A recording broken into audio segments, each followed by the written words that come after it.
Nosso personagem de hoje, o Thomas Peters, ele ficou conhecido na América do Norte, na Inglaterra, ele é conhecido como o primeiro herói afro-americano. Se ele é realmente o primeiro herói afro-americano, eu não sei dizer, até porque a gente aqui no Brasil, mais ou menos uns 100 anos antes, a gente teve o grande Zumbi dos Palmares. Mas sem dúvida nenhuma, Thomas Peters foi, de fato, um dos primeiros heróis afro-americanos que a gente teve na história. Bom, Thomas Peters, ele nasceu na Nigéria em 1738 e ele era um Yorubá, né? Vivia ali na área chamada de Yorubaland, e ele pertencia ao clã dos Egba. Os Egbais são um subgrupo dos Yorubais na Nigéria, que inicialmente habitavam uma região ali próxima ao rio Oxum, que é um rio sagrado da Nigéria. Em 1760, quando ele tinha 22 anos, Thomas Peters foi capturado por um navio de traficantes de escravos, um navio chamado Henrique IV, né, em homenagem ao rei da França, em meados ali de 1500, e foi levado para uma das colônias da fervilhante, da borbulhante América do Norte colonial. Ao chegar na América do Norte, Thomas Peters ele foi vendido por um proprietário francês na Louisiana francesa. Como você sabe, né, o estado da Louisiana hoje, né, nos Estados Unidos, ele pertencia inicialmente à França, que vendeu para os Estados Unidos aquele território, aquela terra, em 1803. Ele resistiu à escravidão, ele tentou escapar 3 vezes antes de ser vendido por um escocês que tinha um moinho de farinha na Carolina do Norte. Depois, em 1776, já depois de 6 anos de escravidão, Thomas Peters fugiu desse moinho para poder se juntar à Guerra Revolucionária Americana, né? A Inglaterra guerreando contra o que viria a ser os Estados Unidos, contra os colonos. E ele se juntou ao exército inglês em um destacamento chamado de Pioneiros Negros, que era uma unidade legalista, né, que defendia a coroa britânica, composta por escravos afro-americanos fugidos. Os britânicos eles já tinham prometido liberdade para os escravos dos colonos que fugissem e viessem lutar a favor da Inglaterra, contra o exército dos colonos, que queria fundar um novo país, né, independente da Inglaterra. Você sabe que na Guerra de Independência dos Estados Unidos, 2 grupos principais se formaram, né? Um deles era o grupo que lutava pela independência das colônias, para o que viria a ser os Estados Unidos, um novo país. Esse grupo ficou conhecido como os Patriotas. E tinha um outro grupo, que era o grupo que defendia a permanência daquele território como sendo da coroa britânica. Esse grupo ficou conhecido como os Legalistas, ou Tories, ou Royalists, ou Kingsmen. Então, em 1775, o governador real da Virgínia, que era fiel à coroa, né, o Lord Dunmore, ele emitiu uma proclamação oferecendo liberdade para todos os escravos dos patriotas, né, do outro grupo, do grupo inimigo, que se juntassem a eles nessa guerra revolucionária americana. E foi uma atacada de mestre do Lord Dunmore para poder arregimentar pessoas, né? Mas não deixou de ser cheio de hipocrisia também, porque a escravidão era legalizada pela coroa britânica até então. O que estavam precisando ali nas terras da América era de um exército disposto a morrer por eles, né? E foi o que aconteceu. A maior parte dos que se alistavam eram negros, fugidos dos estados do sul, enfim, das colônias do sul e de proprietários de escravos. 500 escravos da Virgínia, eles abandonaram seus senhores, fugiram, né? Que eram senhores revolucionários, e se juntaram ao grupo de Dunmore, que formou um regimento de negros, que ficou conhecido como Regimento Etíope do Lord Dunmore, ou Regimento Negro de Lord Dunmore, do qual é integrante o nosso personagem de hoje, o Thomas Peters. Bom, a Guerra de Independência, você já sabe, foi vencida pelos revolucionários, a Inglaterra perdeu e o recém-criado Congresso dos Estados Unidos exigiu ao George Washington, o Senhor da Liberdade,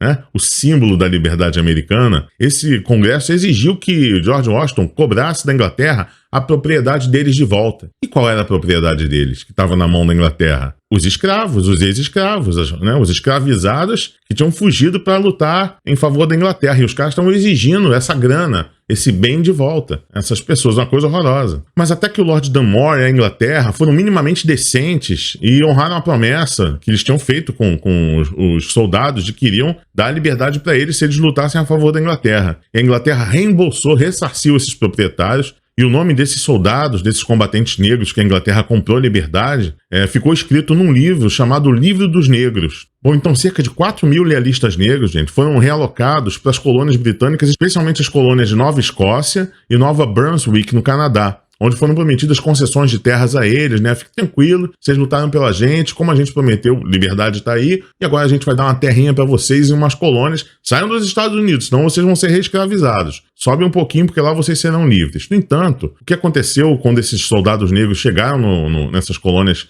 onde hoje é o Canadá, é que eles sofreram racismo também dos soldados brancos, que tinham sido amigos de luta, né? Companheiros de luta. Ali ainda continuava o racismo predominando. Eles receberam as piores terras. Quando chegaram nessas colônias do Canadá, deram para eles terreno pedregoso, solo infértil. Além disso, eles eram perseguidos por esses colegas de batalha brancos, Há relatos de igrejas protestantes frequentadas pelos negros que pegaram fogo, tacaram fogo, né? Os ex-combatentes brancos guerreavam e tinham racismo, não aceitavam aquele grupo de negros entre eles. E aí que começa a saga maravilhosa, a saga épica do nosso personagem, do Thomas Peters. Ele ficou desanimado, Thomas Peters ficou desanimado com essa situação, a situação dos ex-combatentes negros na Nova Escócia.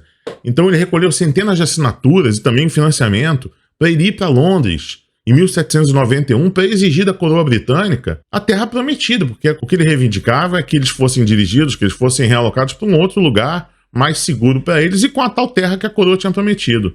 E a saída a Londres era especialmente perigosa porque ele corria o risco de, na viagem, ser recapturado por alguém e ser vendido como escravo de novo para alguma das colônias onde a escravidão ainda perdurava. Bom, e ele chegou realmente em Londres. Lá em Londres, ele teve a ajuda de um abolicionista famoso chamado Granville Sharp, para convencer o governo real a permitir que eles fossem para essa nova colônia, né, que eles fossem realocados. E havia a colônia de Serra Leoa, que já pertencia à coroa britânica. E depois a gente vai ver que eles realmente fundaram um assentamento lá chamado Freetown. Foi decidido então que Peters teria a ajuda do oficial naval John Clarkson, que era irmão de um abolicionista muito famoso chamado Thomas Clarkson, para que eles juntos recrutassem negros para estabelecerem a tal colônia em Serra Leoa. Além disso, foi fundada a Sierra Leone Company. Essa parte é show, é empreendedorismo, é capitalismo liberal na veia, que é uma entidade corporativa envolvida na fundação da segunda colônia britânica na África. E como toda empresa privada, né, ela tinha um objetivo comercial. Serra Leoa foi um projeto de uma empresa privada. Mas o que Thomas Peters não sabia é que o empreendimento deles acabou sendo um bom argumento para fazer o que boa parte da elite de Londres já vinha querendo fazer há muito tempo: enviar os pretos pobres que viviam nas ruas de Londres para um outro lugar, de preferência para bem longe dali. Os pretos pobres lotavam as ruas de Londres, porque a Inglaterra tinha feito colônia em tudo que é canto, ninguém mandou dominar o mundo inteiro. Então o que estava acontecendo é que muitas pessoas, muitos negros fugiam da escravidão nas colônias e fugiam para Londres, onde ali eles podiam ser livres, né? Mas o que estava acontecendo é o seguinte: estavam se acumulando nas cidades, é claro, né, pessoas empobrecidas que não conseguiam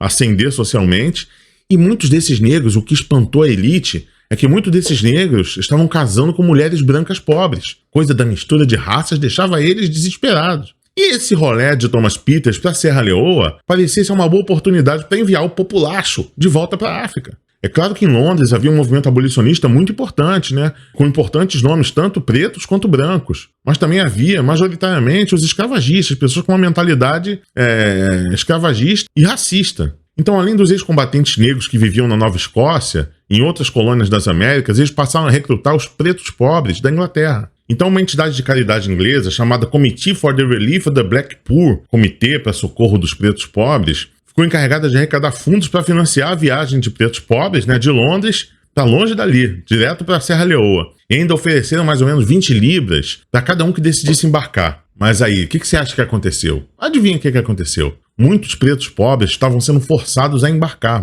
Vai embora, meu querido. Principalmente os mendigos. Então muitos começaram a desconfiar quando viram esse movimento de a polícia estar forçando mendigos, enfim, pretos pobres a fazer essa viagem maldita. Muitos começaram a desconfiar dentro da sociedade de Londres, da sociedade da Inglaterra. O que acabou resultando no seguinte: das 700 pessoas recrutadas para embarcar, cadastradas para embarcar, só 441 pessoas apareceram. E muitos abolicionistas negros, que no início estavam até engajados, estavam empolgados com essa ideia, a ideia dessa viagem, dessa colônia na África, começaram a desconfiar também, começaram a incentivar as pessoas ali de Londres, né, os pretos pobres de Londres, a não embarcar, não entra nessa furada não, meu amigo. Dentre esses abolicionistas negros ilustrados, estavam, por exemplo, Odaolaye Equiano, que foi um marinheiro e calvinista, abolicionista e escritor nigeriano, que desempenhou um papel muito importante no movimento abolicionista inglês ali de 1807. Tinha um outro também que era chamado Jotoba Kugoano, que era um abolicionista e filósofo da África Ocidental, que vivia em Londres. Esses caras, quando perceberam essa armadilha, eles sentiram cheiro de merda. E aí o que eles fizeram? E começaram a incentivar as pessoas de Londres, os pretos pobres de Londres, a não embarcar nessa canoa furada. Canoa furada literalmente, né? E a viagem foi uma tragédia, meu querido, uma tragédia. Em janeiro de 1787, 2 navios de transporte, o Atlantic e o Belisarius, eles partiram, zarparam ali de Londres em direção à Serra Leoa. Mas janeiro, hemisfério norte, inverno, uma tempestade de inverno terrível, pegou eles no meio do caminho e obrigou o navio a desviar, a voltar, a ancorar em Plymouth. E só nessa primeira brincadeira, nessa primeira pernada do início da viagem, morreram 50 passageiros. Outros 24 ficaram feridos gravemente e 23, aproveitando que o navio estava ali em Plymouth, pirulitaram, meteram pé, fugiram. Então ali em Plymouth eles recrutaram mais alguns passageiros e todos eles partiram para Serra Leoa então em abril de 1787. Mas a viagem, apesar de parecer uma coisa bonitinha para colonização, era quase um navio negreiro. Porque você vai ver, já morreram vários no início. As condições deviam ser terríveis, né? As condições dos navios e da viagem. Na viagem entre Plymouth e Serra Leoa, mais 96 passageiros morreram no caminho. Que porra de estatística de viagem é essa? Que morrem 50 primeiro, depois morrem mais 96. Os que conseguiram sobreviver e chegar vivos na Serra Leoa, na costa de Serra Leoa, chegaram lá em 15 de maio de 1787. E aí você pensa, pô, beleza, os caras chegaram, né? Os soldados nesse navio vão ficar ali com eles. Porcaria nenhuma! Quando eles chegaram na costa de Serra Leoa, o navio e os tripulantes ficaram só mais um pouquinho. Quando os navios ingleses então vazaram de Serra Leoa, ali no mês de setembro, o grupo de colonos tinha sido reduzido para 276 pessoas. Muitos colonos negros, que eram homens livres, foram recapturados e foram vendidos novamente como escravos ali naquela terra. Muitos morreram de doença. Aí você me pergunta, como é que foi a vida na colônia? Então foi mil maravilhas, né, cara? Os caras chegaram onde queriam, tiveram muita ajuda e base para poder se estabelecer, né? A Inglaterra foi mandando dinheiro e recursos. Porcaria nenhuma, ela largou eles lá. Te vira aí, meu querido. Então muitos colonos morreram de doença, vários foram recapturados ali na Serra Leoa. Havia vários grupos étnicos brigando por aquela região. Eles não chegaram num lugar inabitado, não. Então vários foram recapturados e vendidos como escravos de novo. Pô, o cara lutou a Guerra Americana, foi para um lugar, para uma colônia que parecia ser o paraíso na Terra. Foram recapturados e vendidos como escravos de novo. Possivelmente morreram como escravos. Muitos morreram de doenças num conflito com esse chefe africano local. O chefe africano local, que já habitava aquelas terras, começou a atacar o assentamento. Pô, tinham guerreiros brabos naquela região. Então, depois de guerras e doenças, esse grupo ficou pequenininho, foi reduzido para 64 colonos só. Nos 60 anos seguintes, a Inglaterra levou cerca de 70 mil ex-escravos de toda a África, ex-escravizados de toda a África, para esse lugar, para essa colônia lá em Serra Leoa. Mas e Thomas Peters, né? E o nosso personagem? Bom, depois de cortar um dobrado na viagem de Londres para Serra Leoa, de ter que guerrear com líderes africanos, né, que ocupavam a região, Thomas Peters morreu de malária em Freetown, durante a primeira estação chuvosa em 1792. E nos dias de hoje, gente, tem um grupo étnico em Serra Leoa que reivindicam ser descendentes de Thomas Peters. E o Thomas, esse guerreiro anglo-iorubá, é considerado pela maioria como um George Washington de Freetown, na Serra Leoa. Eu fiz esse vídeo aproveitando alguns dias depois do falecimento da Rainha Elizabeth II do Reino Unido, para poder lembrar essa mancha colonial escravista da história britânica, mas também para lembrar de heróis negros como Thomas Peters, que são verdadeiras joias na coroa britânica. Olorum salve a rainha. Olorum salve os iorubais. Até o próximo vídeo. Valeu!